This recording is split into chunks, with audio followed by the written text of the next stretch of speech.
ಬೆವರ ಹನಿಯ ಸೆರಗಿ ನಿಂತ ಒರೆಸಿಕೊಂಡಾಗ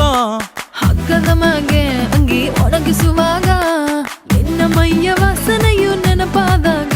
ಎರಡು ಕೈಯ ನೆತ್ತಿ ನೀನು ಚಡಿಸುತ್ತುವಾಗ ದಿಮ್ಮನಪ್ಪಿಕೊಂಡು ನಿದ್ದೆ ಮಾಡುವಾಗ ಸುಸ್ತಾಗೋಗಿ ನೀನು ಆಕಲಿಸುವಾಗ ಬತ್ತವಲ್ಲ